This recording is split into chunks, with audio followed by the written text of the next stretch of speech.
devenir, étant donné qu'elle est la région la plus frontalière au sud du Maroc.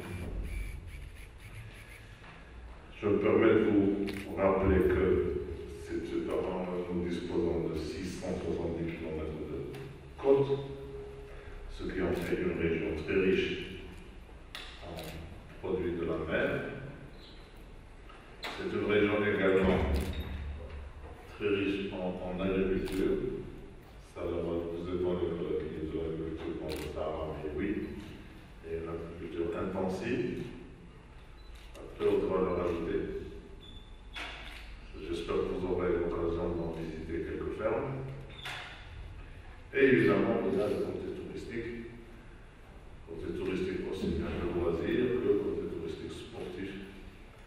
Et on essaie de lancer un petit peu au-delà du kitesurf, qui est une destination actuellement internationale, de lancer d'autres projets. Du Maroc vers l'Afrique, donc qui va nous permettre d'être dans le futur une plateforme d'échange et de partenariat d'excellence avec les autres pays, donc surtout les pays subsahariens.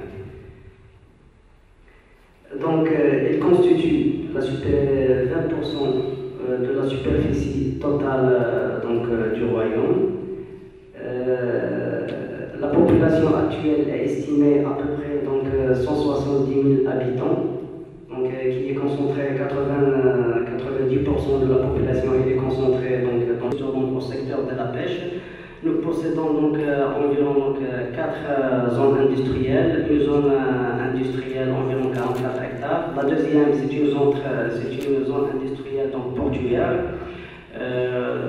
Aussi une zone franche d'exportation qui est en cours de réalisation comme une première tranche sur 14 hectares.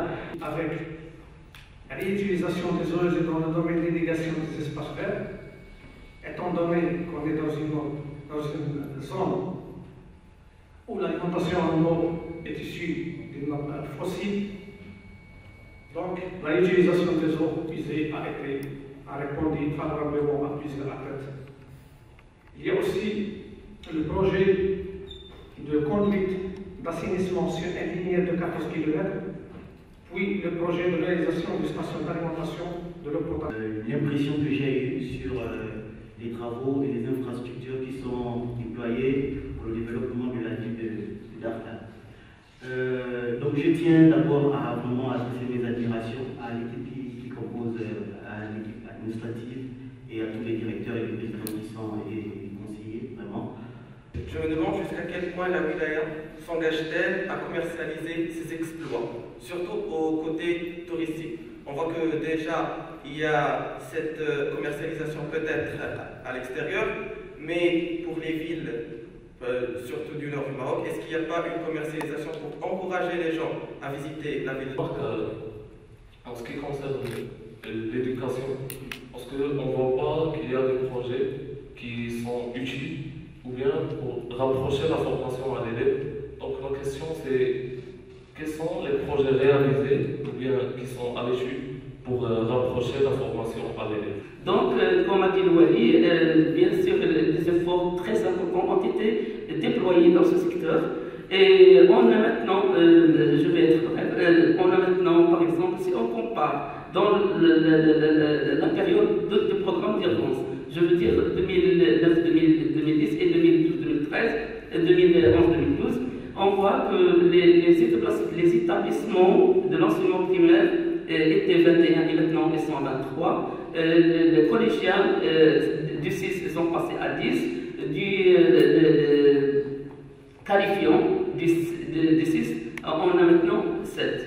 C'est vrai, il y a une concentration des établissements à la ville de Dakhla et surtout au milieu urbain. On a déjà 85% des élèves des établissements dans leur urbain et 15% au niveau dans le milieu rural.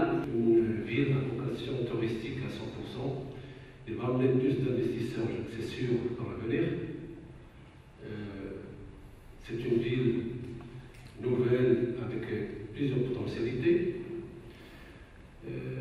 Donc l'avenir est prometteur pour cette ville. Avec l'effort des gens braves et solidaires, cette ville ne peut qu'avancer dans le futur. Je saisis cette occasion, M. Louali, de désigner un élève officier qui m'a prononcé son remerciement afin de